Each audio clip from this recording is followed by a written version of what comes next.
Well, good morning, Merry Munchkins. Today we're going to read chapter 15, which is entitled A Different World. First, I'm going to have some more cider.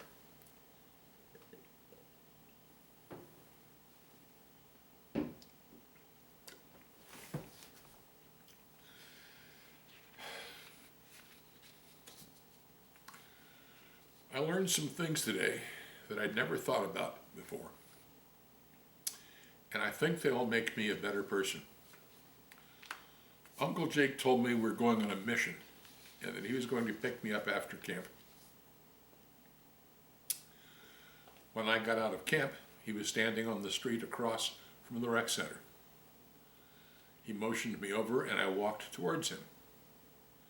When I got close to him, he asked, without pointing, "Which kid is Nathan?" I looked back towards the rec center and saw Nathan. There he is, over there.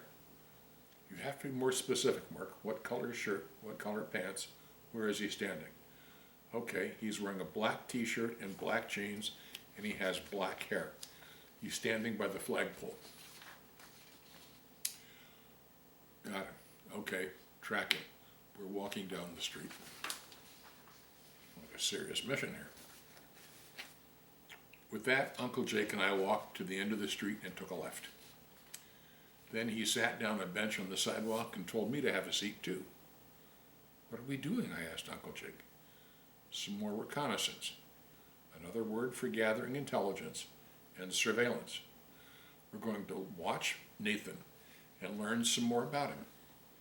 Keep an eye on him. Okay, I told Uncle Jake. I wasn't sure why we needed to do this, but it seemed like a pretty cool thing. So we sat and watched, and waited, and watched some more. Nathan stayed there, hanging around the flagpole while other kids got picked up or jumped on their bikes and went home. After a while, the last kid and even all the camp counselors left. Once everyone was gone, Nathan hung around for a while on his own. Then finally, he walked down the street, heading towards town.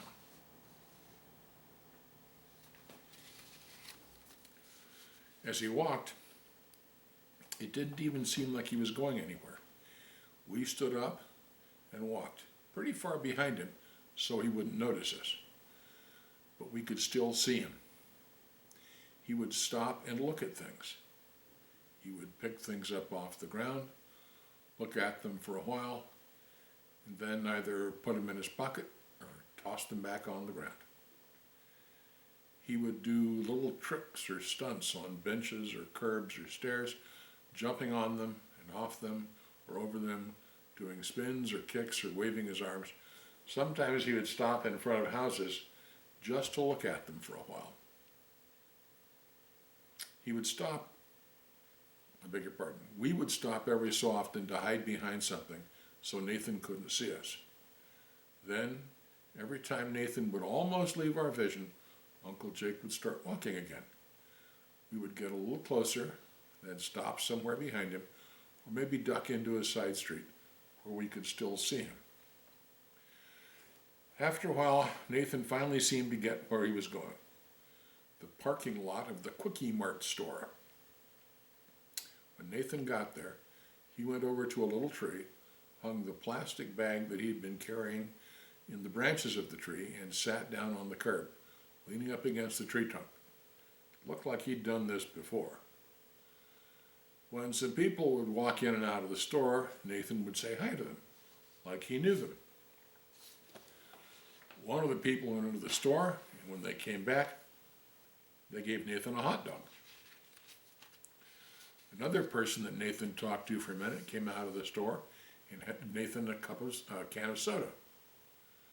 Other people just said hi to him and then carried on. Occasionally people would hand him empty cans or bottles that they had in their cars. It was all very strange. Nathan stayed there for a long time, sitting on the curb. He folded up the wrapper of his hot dog about 10 different ways. Once he finished the can of soda, he tore off part of the hot dog wrapper, made it into a little ball, and then started trying to throw it into the can, like a miniature game of basketball. Every time he scored, he made a new little ball and started throwing that one, too. When people handed him cans or plastic bottles, he would crush them and put them into his plastic bag. The bag that was hanging in the tree. Finally, after a pretty long time, Nathan grabbed his bag, waved to the store cashier through the window, and walked down the street. We followed him once again. This time he stopped at a grocery store. He went in with his bag full of bottles and cans and walked back out a few minutes later with the bag empty. He just turned those cans in for recycling. He might have made $1 or $2, Uncle Jake said. Once he was done turning in his recycling, he looked through the garbage cans of the grocery store and found a few more bottles. He also went and talked to some of the people who pulled up in cars. We couldn't hear him because we were standing in a store across the street, but he must have been asking for cans or bottles because sometimes people would give them to him. After he gathered up some more cans and bottles, he went back into the grocery store. This time he came out with a little ready-made sandwich that he ate while sitting on a bench. Looks like he has to work to get his food, Uncle Jake said. Sure did. Once Nathan finished his sandwich, he was on the move once more. Again, it didn't seem like he was heading anywhere fast. Took his time, stopping and fidgeting with things, looking at things, picking things up and tossing them. He walked for a pretty long ways, through downtown, past all the stores, some of which he went into. Then he walked out the other side of town and over the railroad tracks to where there weren't houses anymore, but warehouses and little rundown stores and places where there were car repair shops and welding shops. Some of the places looked pretty rough. We continued to follow Nathan for a couple of blocks away. Nathan would stop by some of the shops. I could tell he must do this every day because the people in the shops recognized him and said hi. Sometimes he would come out of the shops carrying a half-empty bag of potato chips or maybe a part of a cookie. Well, now we know where Nathan gets his meals, Uncle Jake said. I guess so, I replied, but I hadn't really thought about that. In fact, in my mind it seemed kind of cool that he was getting all of this food from people. Well, when Uncle Jake said that, I realized it wasn't cool at all. This is where Nathan had to get his food. Finally, Nathan got to a building that he stopped in front of. The building was made of brick, but it was really run down. Outside was a sign that said Lem's Metalworks. There was a door off to the side of that. Nathan reached into his pocket and pulled out a key. He opened the door and disappeared inside. A few seconds later, we saw a light come on upstairs. It was pretty obvious that he was home, alone. Come on, Mark, let's go, Uncle Jake said as he motioned with his head to start walking away and back toward the rec center.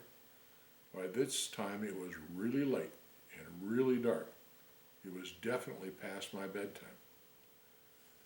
Seems like his life is a lot different than yours, doesn't it? He asked. Yeah, Uncle Jake, it sure does. What kind of kid do you think you would be if that was your life? Do you think you would be as nice as you are? Do you think you would be a little jealous of other kids with their nice snacks packed for them every day and the nice houses they lived in? Probably, Uncle Jake, I told him.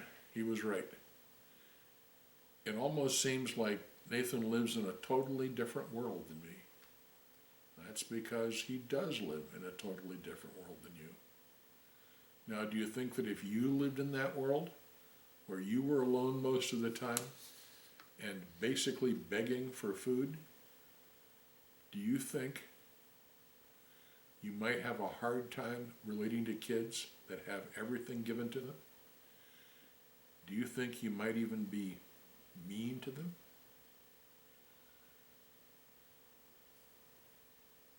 I thought about that for a second. Just because he doesn't have nice food doesn't give him the right to be mean to people, I said to Uncle Jake.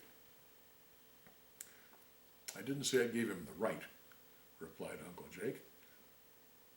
But do you see how it could happen? Do you understand why Nathan might act the way he does? Uncle Jake was right. Nathan's life seemed a lot tougher than mine. And while I didn't think that gave him the right to be mean, I could see how it might make him mean, especially to kids who seemed so spoiled in comparison to him. Kids like me. I do understand that, Uncle Jake, I said. Okay. So, now, instead of wanting to fight Nathan, maybe you should think about how you can help him. How you can change him for the better. How you can lead him. Fighting him would be the simple thing to do. It would be the easy path. Actually helping him would be tougher. But it would be the right thing to do. That's what warriors do. We do the right thing, even if it's harder. But how can I help him? I can't change his life. You don't have to change his life. But maybe you can point him in the right direction. Uncle Jacob got quiet for a minute as we finally turned down the street to our house. Remember what you were like before you got on the warrior path? Before you became a warrior kid? Yeah, I was a wimp. Okay, well guess what? That warrior path doesn't only help wimpy kids, it can help any kid. Even kids like Nathan. He could use discipline and focus in his life. It would only make his life and him better, which would also make him nicer. Uncle Jake was right again, but there was one big problem. That all sounds great, Uncle Jake, but here's the big question. How? How am I supposed to do this? I can't make him change. I can't force him to be a different person. You're right, Mark, you can't. You can't force people to change. You can't force people to be different. That doesn't work. So what am I supposed to do? I asked Uncle Jake. There is only one way. You have to lead. With that, we quietly went into the house and without saying a word so I wouldn't wake my mom up. So that's it, I thought as I lay in bed. I have to lead. Well, sounds like our friend Mark learned an awful lot in one day's worth of surveillance, doesn't it? Sometimes one of the most difficult things to do is to walk a mile in the other guy's shoes. Have you ever had to do that? Well, I think we're going to stop there for today, and we will start tomorrow with chapter 16, which I'm not going to tell you the title. You get to see when we meet again. You guys have a great night. Bye-bye.